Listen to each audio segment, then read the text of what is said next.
Welcome to the Psychosocial Safety Summit coming to you in Brisbane in October 2024. This year, we're doing things differently and introducing you to the speakers and supporters in the lead up to the event. I want you to get to know these incredible people before you arrive. And if you haven't got your ticket yet, jump on the link below. Today, I'd like to introduce you to our keynote speaker and retired Paralympian Carr, founder of Perception Performance. Cam, welcome, and thank you so much for joining us. Yeah, thank you, Nicole. Really great to be here and join you today. Although the perception performance was a bit like Peter Pip. Peter Pip- Piper picked a pickle. We'll keep it in. It's always fun. Can you share a little bit for people who may not know much about you? Can you share a little bit about how you were injured? Yeah, so I was involved in a car accident, quite a number of years ago when I was 19. So the driver fell asleep, but fatigue was involved. Yeah, and just swerved off the road and rolled the car, and I was in the back seat and broke my neck. Mm. So you're in a wheelchair and you played murder ball in the Paralympics. Can you explain what that is? Yeah, murder ball. It's actually called wheelchair rugby now. They're trying to attract more people to the game.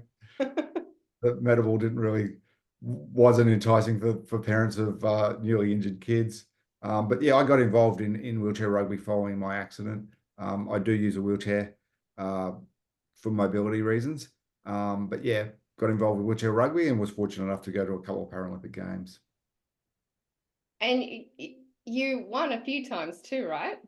Yeah, we did. I was also pretty fortunate to be involved in a team that was sort of transitioning, and then we found that we had, quite a bit of success over a number of years. So yeah, got a few shiny medals out of it.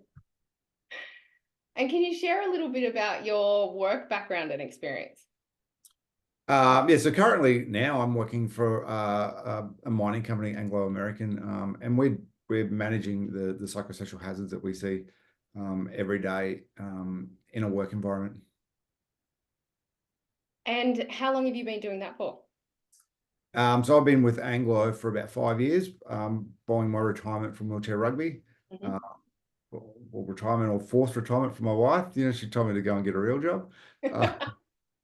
So I found myself in mining, which has been really eye-opening. Mm-hmm. Working for a large multinational company, and yeah, I've so been working in the psychosocial hazard space probably for 18 months now. Yeah, fantastic. And you're also the founder of Perception Performance. Can you Yeah, tell us a bit about that and why you started the business?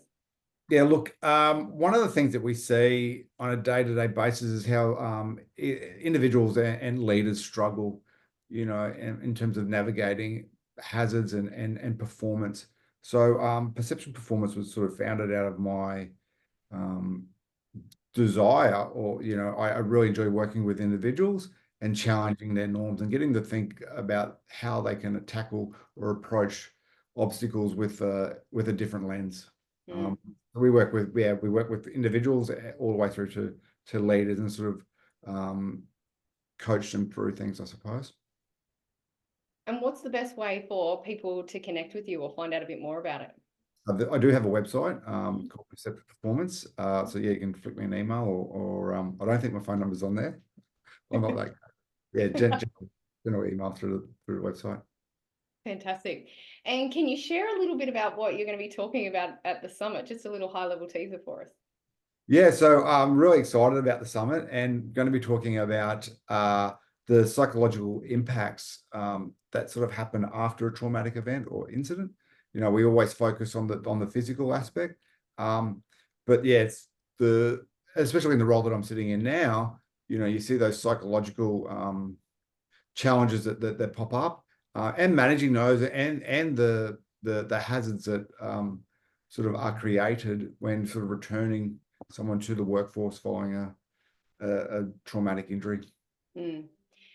Yeah, and obviously your injury was quite traumatic, and being in the mining industry, that often injuries aren't as simple as a paper cut or something small like a twisted ankle. They can be quite significant. Yeah, they can. And when we look at, as I just said, the psychological impact for me following my accident, it took me almost 5.5 years to sort of get out of my shell and come out and sort of be part of society again. So it's sort of assisting guys through that process. And return to work, I find, and we have worked together in some organisations, including iCare and WorkCover. And return to work is one of the most difficult aspects, but also I think one of the most sensitive, because if we don't get it right, we can end up doing a lot more damage as well. Yeah, that's a big and important point. It's important to have structures and processes in place in terms of return to work, but we also need to understand the nuances that each individual have and look at each individual differently in terms of how their process is to return to work. Yeah. It is such an important topic, and I'm so grateful that you're joining us at the summit. I cannot wait to hear from you and see you in person again. It's been a while. Thank you so much for being involved, Cam, and really looking forward to it. Yeah, thank you so much. Thanks for the invitation and looking forward to it as well. You're welcome.